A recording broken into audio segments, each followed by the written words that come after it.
예, 박정현 한판승부 한판 브리핑 시간 오마이뉴스의 박원신 기자와 함께합니다. 어서 오세요. 네, 안녕하세요. 자, 오늘도 함께하셨습니다. 박성태 실장님 그리고 강찬호 중앙일보 논설위원님 어서 오세요. 안녕하세요. 자, 윤석열 전 대통령 얘기부터 해보겠습니다. 자, 28일 토요일이죠. 오전 10시에 특검에 출석하겠다라는 거죠. 네, 맞습니다. 어젯밤에 이제 법원이 윤석열 전 대통령의 체포영장을 기각을 했는데 그 예. 직후 특검이 28일 오전 9시에 이 특검 사무실로 피의자 신분으로 출석해 조사를 받으라 이렇게 요구를 했습니다. 이번 출석 요구에도 불응을 하게 되면 추가 통보를 하지 않고 바로 다시 체포영장을 청구할 거다라고도 이야기를 했는데요. 예. 그러자 윤 전 대통령 측이 입장문을 내고 토요일 오전 10시에 출석해 조사를 받겠다라고 했습니다. 이 법률 대리인단 이름의 입장문이었는데요. 특검은 피의자와 조사 일시, 장소에 관해 협의해야 하고 변호인과도 협의해야 함에도 지켜지지 않고 일방적으로 언론을 통해 고지하고 있으며 대리인단은 구체적인 장소와 담당 검사가 누구인지 정식 통보받지 못한 상태 이렇게 불만을 드러냈습니다. 예. 이어서 대리인단은 공개 망신식 소환은 수사가 아닌 정치라며 비공개 출석을 요청을 했는데요. 과거 조국 전 법무부 장관 사건에서도 검찰은 비공개 출석을 허용한 바 있다 이렇게 비교하기도 했습니다. 예, 이러한 이제 윤 전 대통령 측 비공개 출석 요구에 대해서 이제 조은석 특검 측은 수용할 수 없다라는 거죠. 네, 바로 거절을 했습니다. 조은석 특검팀은 이 비공개 출석 요구를 수용할 수 없다는 입장을 밝혔는데요. 박지영 특검보가 오늘 브리핑에서 장소나 시간이 다 공개된 이상 비공개 소환 요청이 뭘 의미하는지 잘 모르겠다라고 했고요. 이 윤 전 대통령 측이 요구를 한 건 지하 주차장으로 출입을 하게 달라 이런 거였다고 합니다. 예. 이어서 전두환, 노태우, 이명박, 박근혜, 노무현 전 대통령 어느 누구도 지하 주차장으로 들어온 적이 없다라며 출입 방식 변경 요구는 수용할 수 없다는 취지로 이야기를 했다고 했고요. 오히려 출석 조사를 사실상 거부하는 것으로 받아들인다 이렇게 이야기했습니다. 다만 조사 시간을 1시간 늦춰달라 요거는 받아들이기로 했습니다. 10시에 나오면 된다라는 게 특검의 입장인 것 같은데. 자, 일단 박 실장님부터 윤 전 대통령 측 입장과 특검의 입장 어떻게 보셨는지. 서로 끌려가지 않겠다라는 모습인 것 같아요. 예. 이미 특검은 박정희 특검부가 그제 얘기했습니다. 끌려다니지 않겠다. 윤석열은 피고인 중에 한 명뿐이다. 한 명일 뿐이다. 예. 그리고 여러 피의자 중에 혼자만 지금 제대로 조사를 안 받았다라고 하는데 저는 그 태도가 맞다고 봅니다. 지금 법원의 영장이 여러 차례 기각되고 뭐 또는 석방이 된 모습들 이거는 되게 특별한 대단한 어떤 사람으로 대우해주는 듯한 모습이에요. 예. 특검 지금 근데 윤석열 대통령 측에서는 계속 그 입장을 구사하는 것 같아요. 비공개로 해달라. 예. 시간도 10시로 해달라. 시간을 10시로 해달라는 건 이해가 됩니다. 전날에. 예.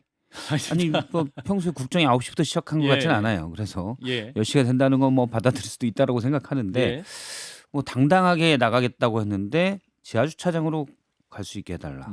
잘 이해가 안 돼요. 그러니까 나오게 되면 이제 포토라인에 혹시 서게 되는 그러한 그렇죠. 상황을 이제 예. 염려하거나 혹은 거부하겠다는 그런 의사일 수도 있을 것 예, 같은데. 특검에 본인이 나가면서 뭐 음. 기자들에 둘러싸이고 예. 그다음에 그런 부분들을 하는 것 같은데 이미 재판 받을 때도 포토라인을 여러 번 섰지만 그냥 갔잖아요. 예. 대답 많고 갔습니다. 혹은 비껴달라라는 말만 하고 갔었는데 네. 그렇게 가도 되는데 음. 굳이 뭐 지하 주차장까지 카메라를 피해서 가겠다 이런 걸 요구하는 건데 끌려갈 필요가 없다고 생각합니다. 예, 강찬호 의원. 뭐 일단 뭐 아까 말저 뭐 시간 1시간 그것은 뭐 충분히 그 서로 간 협의할 수 있는 문제인 것 같고요, 당연히. 그다음에 이제 그 비공개 부분은 글쎄요, 제가 볼 때는 뭐 과거 지금 조국 전 장관의 경우도 조국 전 장관도 그때 굉장히 여러 가지 참 국민이 들을 땐 정말로 파렴치하거나 정말 그 공분에 찬 각종 예. 혐의를 했음에도 불구하고 그 저 장관에 물러난 다음에 예. 그다음에 세 가지 의혹에 대해서 들여다보겠다는데 음. 그거 역시 그냥 저 뭐냐 비공개를 했어요. 그렇기 때문에 윤 전 대통령이 피의자 입장에서 그런 그 조국 전 장관도 그랬는데 왜 나는 안 되느냐라고 얘기는 저는 할 수 있을 것 같습니다. 다만 그럼에도 불구하고 제가 볼 때는 뭐 그 장기적으로는 어쨌든 우리 윤 전 대통령은 예. 어떤 형태로든지 이제 국민 앞에 서게 될 수밖에 없다고 생각이 돼요. 그러니까 예. 이게 지금 뭐 한 번 있을 일이 아니잖아요. 이제 엄청나게 많은 조사를 받게 될 텐데. 특검의 세계니까. 그러니까요. 그렇기 때문에 뭐 그렇게까지 할 건 없고 그리고 사실은 뭐 지금 이재명 대통령이 돼서 그렇지 저희 매일 보지 않았습니까? 매일 아침에 그 이재명 당시 이제 의원이죠 그때는 예. 저 뭐죠 재판정 그 까만 카미나를 내려가지고 기자들 2명 딱 달라붙어갖고 저 마이크 들이대는데 예. 굳은 표정으로 들어가던 그 모습. 근데 그게 뭐 이제 그야말로 무슨 광고 보듯이 매일 뜨게 되는 그런 그림이 될 겁니다. 그러니까 윤 전 초반에 대통령이 뭐 거기도 마찬가지죠. 그 예. 내란을 3개나 이제 받게 되고 하니까 내란 죄송합니다. 특검을 예. 3개나 받게 되면 그렇게 되기 때문에 초반에 신경전이다. 뭐 그 정도로 대강 그렇게 보면 될 것 같습니다. 예, 곽우신 기자도 네. 특검하고 신경전을 하실 때가 아니라 국민 앞에서 어떤 태도를 보여야 하는지 조금 더 신경 쓰시는 게 낫지 않을까.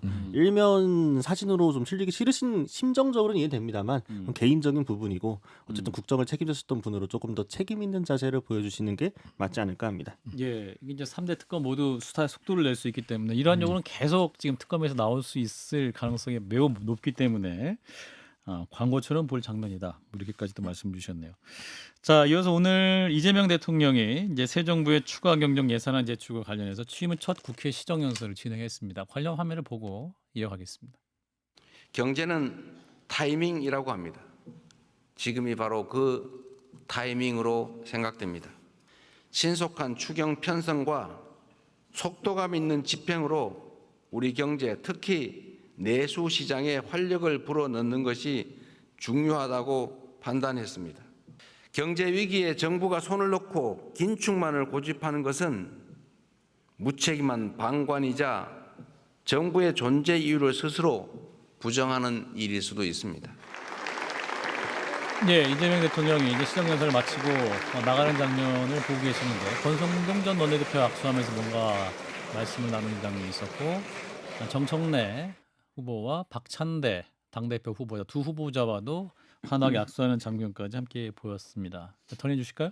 네, 이재명 대통령은 일단 인수위원회도 없이 출범한 정부가 시급하게 추경안을 편성한 이유는 우리 경제가 처한 상황이 그만큼 절박하기 때문이다 이렇게 강조했습니다. 그래서 예. 이번 추경안은 경제 위기 가뭄 해소를 위한 마중물이자 경제 회복을 위한 최소한의 조치라고 이제 필요성을 이야기를 했고요.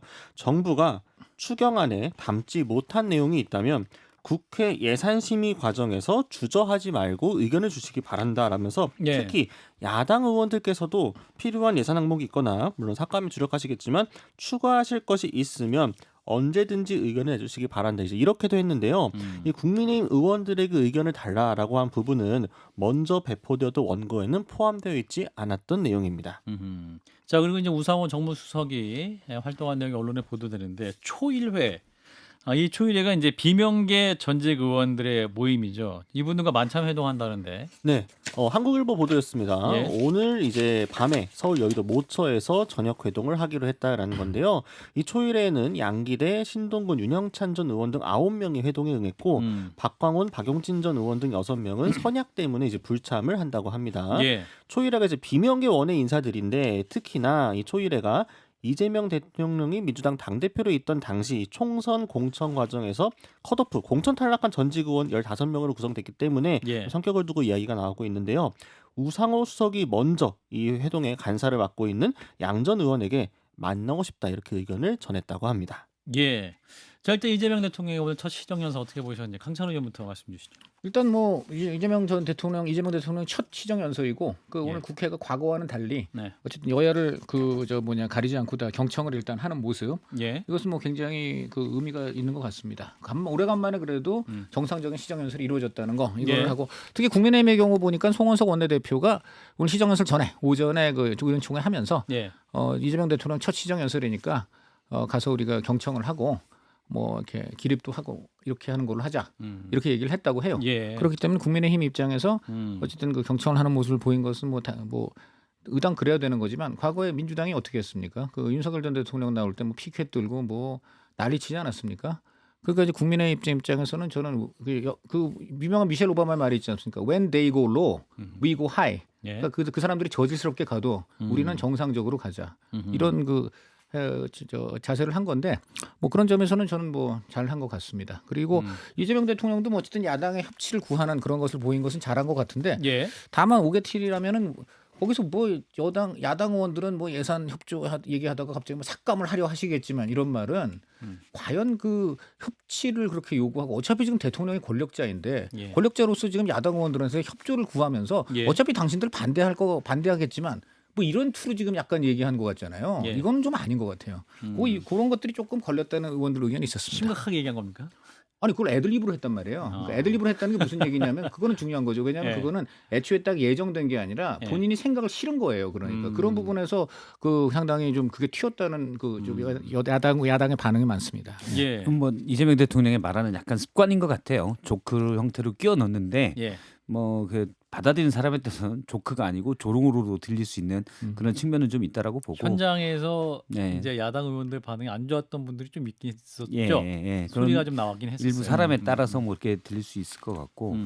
그다음에 첫 시정연설이잖아요. 윤석열 전 대통령 첫 시정연설에도 당시 야당인 민주당에서는 박수도 치고 기립도 하고 처음이니까 그렇게 했습니다. 근데 나중에는 이제 여러 국정에서 독단적 운영을 하고 그러니까 피켓팅도 하고 야유도 하고 그러니까 윤석열 전 대통령은 이 친구들은 반국가 세력이 틀림없어. 가서 시정연설 할 필요가 없어. 나중에는 안 갔죠. 개헌연설도 안 가고. 안 갔죠. 네, 근데 이재명 대통령이 저는 지금 이런 모습들은 상당히 야당에 먼저 손을 내미는 모습들은 상당히 좋다고 봅니다. 예를 들어 예. 권성동 의원이과 얘기를 할 때 뭐 김민석 총리는 안 돼 이렇게 얘기했을 때 속마음은 뭐 형이나 걱정하세요 하고 싶겠죠. 그렇지만 에이 뭘 그래 이런 식으로 툭 치고 넘어가는 건 예. 어쨌든 속마음은 어떻든 간에 자꾸 야당과 대화하고 하는 모습들은 정치적 갈등의 수위를 좀 더 낮추는 그런 효과가 있다고 봐요. 처음에는 야당 의원들도 그러니까 기립도 안 하고 하다가 계속 이재명 전 대통령이 연설하면서도 야당 의원들도 어떻든 뭐 예산 있으면 얘기를 하시고 물론 앞서 말씀드린 그것 때문에 뭐 기분 나쁜 의원들도 있겠지만 또 호응이 없으니 뭐 제가 좀 쑥스럽네요라고 얘기도 하고 자꾸 이렇게 분위기를 풀려고 노력을 하니 예. 화나 있던 네가 뭐 대통령이라고 잘하는지 보자 했던 분들은 또 나중에 마음은 또 어떨지 몰라도 액션으로는 그렇게 못해요. 그러니까 퇴장 때는 기립도 일부 하고 악수도 하고 이런 게 벌어집니다. 예. 그래서 힘 있는 사람이 먼저 손 내미는 게 맞고 그런 면에서 이재명 대통령이 지금까지 보여준 모습은 괜찮다고 생각을 합니다. 박우신 기자 어떻게 보셨어요? 뭐 웃는 얼굴에 침 못 뱉는다고 하잖아요. 어쨌든 그 야당에서는 상당히 첫 시정 연설이기 때문에 벼르고 있는 모습도 좀 있고 워낙 현안도 많기 때문에 분위기가 굉장히 좋지 않을 수도 있었는데 어쨌든 첫 단추는 톤앤 매너가 나쁘지 않았다. 잘 푼 것 같다라는 말씀을 드리고 아까 이제 박성태 실장께서 잘 말씀해 주신 것처럼 윤 전 대통령도 사실 처음부터 분위기가 나빴던 거 아니었거든요. 그때 예. 적극적으로 소통하겠다고 했는데 예. 중간에 이제 좀 많이 틀어져서 그랬던 거라서 이재명 대통령께서는 야당에서 앞으로 좀 거세게 반발하거나 뭔가 액션을 취한다고 하더라도 지금의 기조와 톤앤 매너를 계속 가져가 주셨으면 좋겠다. 이렇게 그 말씀해 기조와 주셨습니다. 톤앤 매너라는 게 단지 그 어투나 계속해서 시정 연설을 그냥 하는 거의 문제가 아니라 예. 결국은 정책과 인사에서 야당의 어떤 요구도 때에 따라서는 좀 수용을 하고 이런 것인데 대표적으로 예를 들어 김문석 총리 같은 경우는 워낙 첨예한 거예요. 예. 그러니까 지금 대통령한테 오늘 권성동 의원을 툭 친 이유가 예. 2번을 얘기했다는 거예요. 그러니까 철에 그 과연 반말을 했는지 모르겠어요. 반말했다고 합니까? 그러니까 아니요, 안 돼. 그건 그건 제가 아니죠. 그냥, 그러니까 얘기한 우리 김민석 겁니다. 총리는 임명하면 안 됩니다라고 하면 그런 예. 얘기한 것 같은데 그걸 2번 얘기했대요. 그러니까 이제 이재명 대통령이 툭 쳤다는 거고. 예. 근데 임종득 의원도 이제 얘기를 했더니 임종득 의원한테는 어려울 것 같다. 이런 얘기를 했다는 거예요. 근데 이제 물론 제일 대통령 입장에서 안 할 수 없는 것들은 해야 되겠지만 야당이 요구하는 것 중에서 좀 들어줄 건 들어주고 이런 모습을 보여야지 이제 아까 말한 대로 시정 연설을 하는 그 의미가 살지 그 정책이나 인사는 하나도 안 들어주면서 예. 시정 연설 가서는 뭐 협치를 요청하는 거 이것만으로는 좀 어려울 것 같다는 생각이 듭니다. 네. 초일회 만나고 있습니다. 초일회 이제 우상호 정무수석의 이제 또 비명계 민주당 전 의원들 만나는 건 요 만나면 어떻게 보세요? 전 이것도 괜찮다고 봐요. 예. 왜냐하면 실제 대선 운동 기간에도 뭐 보수 진보 없다. 그래서 오히려 지금의 야권에는 보다 좀 더 포용적인 모습을 보였지만 보수 인사도 영입해서 권오을 의원 같은 경우는 국가본부 장관까지 하잖아요. 예. 그런데 비명계는 오히려 그런 게 좀 없었어요. 원래 사람이 내부의 적이 더 나쁘고 기분 나쁘고 그렇죠. 내부의 경쟁자가 더 눈에 가신 그런 건데 그래서 실제 비명계에 대해서 뭐가 없나 했는데 일단 우상호 정무수석이 만나서 얘기를 듣고 끌어안는 모습들 나중에 뭐 인사나 이런 게 어떻게 반영될지 모르겠어요. 근데 그런 모습들 자체는 상당히 긍정적이라고 봅니다. 예. 어떻게든 반영이 되겠죠. 저는 이게 굉장히 아주 의미가 있다고 봐요. 굉장히 의미가 있고 사실 이재명 대통령의 그 과거 당 대표로서 가장 크게 이제 타격을 입은 부분이 바로 비명 행사예요. 예. 너무 지나치고 너무 좀 어떻게 보면 좀 잔혹하게 음. 이제 본인과 계파가 다른 사람들을 예. 내치고 친명을 너무 많이 이제 공천했다 이 부분인데 그래서 결국 형성이 된 게 초일회고 또 어떻게 보면 당을 나가서 새미래민주당도 이런 거거든요. 이것을 우상호 정무수석이 지금 이런 분들을 만난다는 거 굉장히 저는 의미가 있고 좋은 통합 승부라고 봅니다. 그러나 한 가지 중요한 건 뭐냐? 우상호 정무수석은 친명 핵심이 아니에요. 이게 정무수석만의 그냥 어떤 그 행보 예. 그리고 이제 여기서 이제 그 초일회로부터 들은 어떤 의견들을 예. 이재명 대통령이 어느 정도는 수용을 해줘야 되는데 이것이 과연 어느 정도 이루어질 것인가 저는 솔직히 그건 퀘스천 마크입니다. 그래서 하여간 이재명 대통령이 우상호 정무수석을 쓴 만큼 우 정무수석의 의견을 전 최대한 반영하는 것이 이재명 대통령이 탕평에 결정적인 어떤 향배를 가를 것이라고 봅니다. 예. 곽신 기자는 네. 자, 이 우상호 수석 역할 어느 정도 할 수 있을까? 그러니까 우상호 수석이 어쨌든 이 배드캅 국합에서 국합을 맡아가지고 지금 열심히 활동을 하고 있는 것으로 예. 보이는데요. 그러니까 예. 야당하고 만나는 것도 그렇고 여당 내에서의 관계도 그렇고 예. 애초부터 이런 롤을 염두를 해두고 발탁을 한 인재이기 때문에 예. 특히나 단순히 발탁만 하고 끝난 게 아니라 옵션을 좀 열어두면서 공간을 계속 만들어 준다는 것 자체가 대통령실에서 그것이 설사 쇼맨십이라고 하더라도 정권 초반엔 절대 나쁜 액션은 아니다 보이고 방금 이제 잘 말씀해 주신 것처럼 우상호 수석이 뭔가 조율을 해가지고 가져와도 그걸 용산에서 뭔가 조금 실질적으로 받아주는 게 있어야 이게 진짜 협치로 가고 이제 통합으로 가는 건데 예. 우상호 수석이 너무 또 외톨이가 되면 안 된다. 지금 윤 전 대통령 시절에도 예. 몇몇 분들이 열심히 하려고 했지만 안 됐잖아요. 막 내가 해보겠다고 그래요? 갔지만 다 실패하고 못하고 이게 했기 때문에. 연결이 되는 사례인지 모르겠지만 문재인 대통령 시절에도 보면은 그 친문 세력이 아닌 전병헌 정무수석을 썼어요. 네. 그분도 그래서 이런 식의 어떤 그 이제 통합 청평책을 했는데 네. 그분도 이제 그 검찰 수사로 낙마를 하면서 본인 비리를 예. 낙마했죠. 본인 비리 근데 나중에 지금 다 해결이 됐고 지금 저 먼저 사면 복권까지 받았습니다. 지금 어쨌든 그래서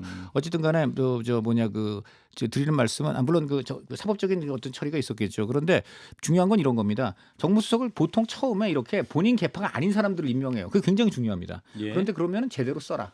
그 말씀을 드리고 싶어요. 예, 역할을 제대로 할 수 있도록 네. 해라. 네. 자, 이 김민석 국무총리 후보자 인사청문회. 자, 어제 이제 파행 끝에 종료가 됐는데 이제 보고서 인사청문 보고서는 채택이 안 될 가능성이 좀 높아 보이긴 합니다. 네, 어쨌든 이제 김민석 후보자의 자료 부실 제출 논란 때문에 오후에 정회가 됐다가 다시 열리지 못했습니다. 어제 국민의힘 의원들은 김민석 후보자의 이제 자료 일부에 대한 제출을 문제를 삼으면서 요구한 자료가 도착할 때까지 불참을 서원을 했는데 끝내 이제 받지 못하고 자정을 기해서 찬회를 했습니다. 예. 그래서 지금 일단 이종배 위원장 같은 경우에는 양당 원내 지도부와 이제 간사 간 추가 논의가 필요하다라면서 유보적인 입장이지만 예. 이미 이제 민주당 같은 경우에는 경과 보고서 채택이 불발될 가능성을 염두를 해두고 30일 본회의에서 인준안 표결 강행 기류가 지금 감지되고 있습니다. 예. 자, 김민석 총리 후보자 일단 이틀 후에 입장이 나왔는데 국민 눈높이에 여전히 미흡할 대목들에 대한 송구하다. 라면서 별도의 입장을 냈군요. 네, 페이스북에 올린 글인데요. 인사청문회를 마쳤고 이종배 위원장과 청문위원들 그리고 국민들께 감사드린다라고 했습니다. 그래서 18년의 야인 생활 동안 하늘과 국민이 가장 두렵고 감사함을 온몸으로 배웠다. 인준이 된다면 국민과 하늘을 판단의 기둥으로 삼겠다라고 했고요. 이제 파행의 책임에 대해서는 조금 야당의 책임을 돌렸습니다. 예. 야당 의원들이 회의장에 들어오지 않아 자정에 자동으로 산회가 됐는데 자료 제공을 문제 삼았지만 요청한 자료를 이제 추후에라도 제공하겠다라고 이미 말씀드린 상태였다라면서 결국 주진우 의원이 제기한 이 6억 장롱 현금 주장의 허위를 사과하는 게 부담이 된 듯하다. 그래서 아쉽다라고 이야기를 했습니다. 예. 자, 일단 청문회 일정은 종료가 됐는데 박 실장님 평가하신다면. 일단 맨 마지막에 나왔던 페이스북 메시지 국민 여러분의 눈높이에 여전히 미흡하실 대목들에 대해서는 송구하다 이렇게 얘기를 했잖아요. 아마 본인은 이 태도로 청문회를 했다라고 규정하고 싶겠지만 사실 저도 처음에 이 정도만 하면 된다라고 얘기를 많이 했었고 예. 그런데 그러면 실제 이렇게 이루어졌냐? 그렇지는 않은 것 같아요. 네, 그러니까 송구한 태도는 전반적인 목소리나 억양 이런 톤앤 매너는 송구한 듯한 모습을 보였지만 예. 여러 메시지들에서는 안 그런 대목들이 꽤 있었어요. 그래서 일단 증인이 없다는 거, 참고인이 없다는 것도 그렇고 자료 제출을 하려고 했지만 뭐 안 됐다. 사실 이틀이라는 기간 동안에도 자료 제출이 잘 이루어지지 않았습니다. 예. 그러니까 전반적으로 보면 송구하다에 맞는 성의를 김민석 후보자도 여당도 보이지 않았다. 저도 부적절하고 아쉬운 점 또 미흡한 점들이 충분히 김민석 후보자가 있지만 뭐 여러 가지 실질적인 재산 상황 또는 정부 초기의 그런 부분들 또 국민의힘이 워낙 여론 지지도가 낮고 그런 부분도 영향을 주거든요. 그런 부분 때문에 낙마 없이 갈 수 있다라고 생각을 했는데 물론 그렇게 가겠죠. 낙마는 않고 가겠지만 송구하다라고 얘기하는 태도를 보이지 않은 것은 아쉽다는 생각이 듭니다. 예, 강찬호 의원. 한마디로 저 정상적인 지금 우리 그 의석 국회 배분 상황이라면은 예. 이분은 총리가 될 수 없어요. 지금까지 한 행동 저 뭐냐 그 우선 의혹의 그 규모나 내용이 너무 일반 국민이 볼 때 어안이 벙벙할 정도를 넘어서 예. 이런 사람이 어떻게 그동안 국회의원을 했는지 이런 사람이 어떻게 총리라는 걸 생각이나 할 수 있는지 수준이에요. 지금 보면은 뭐 저 일일이 거명을 할 필요가 없을 것 같습니다. 뭐 배추 특히 배추에 이르러서는 정말 그 꼭 저렇게까지 얘기를 해야 되는가 하는 얘기가 많습니다. 2억을 세상에 맡겨놓고 매달 450만 원씩 지금 받았다는데 2억 아마 저 뭐냐 그 1억 지금 글쎄 제가 볼 때 과연 2억을 맡겨놓고 한 달에 450만 원씩 받을 수 있는 그런 금융이 있는 것인지 그 또 배추라는 것이 그렇게 엄청나게 고소득인 그런 농산물인지 제가 배추 저 뭐냐 그 관련했던 뭐 농지 저 전립 농림부 장관을 비롯해서 여러 명한테 물어봤어요. 예. 상식적으로 그런 수익이 나올 수가 없다는 게 그분들 다 얘기입니다. 그런데 이런 걸 가지고서는 세상에 지금 그 변명이라고 하고 있는 것부터 시작해서 그 아까 박성철 실장도 얘기했지 않습니까? 자료 제출이라든가 또 증인도 한 명도 없는 거. 뭐 국민의힘이 지금 워낙 의석이 없으니까 뭐 안하무인으로 하는 것 같은데 저는 저 이 지금 오늘 이재명 대통령의 답변에서 드러났어요. 저 임종두 의원이 그 이건 하면 안 됩니다 했더니 이건 어려울 것 같다는 취지로 얘기했다는 거 아니겠어요? 예. 그러니까 이건 뭐 답을 볼 것도 없죠. 볼 것도 없는데 저는 뭐 이거는 제가 볼 때는 정치권을 떠났어요. 그냥 국민들이 앞으로 판단하게 될 것 같습니다. 그리고 이제 이렇게 되면 앞으로 어떤 공직자도 김민석 지금 총리 후보자 정도의 처신은 얼마든지 할 수 있게 돼요. 네. 얼마든지 할 수 있습니다. 뭐 6억이 6억 그거 우리 장모한테 2억 했고 그거 나 출판 분이 기념회 해가지고 다 떼었고 더 이상 뭐가 설명이 필요해 하면은 6억 정도 이제 그 당신 마이너스는 거 어떻게 되느냐? 그거 소명하면 됩니다 이제 앞으로. 예. 그런 세상이 된 것 같습니다. 예, 광우신 기자는.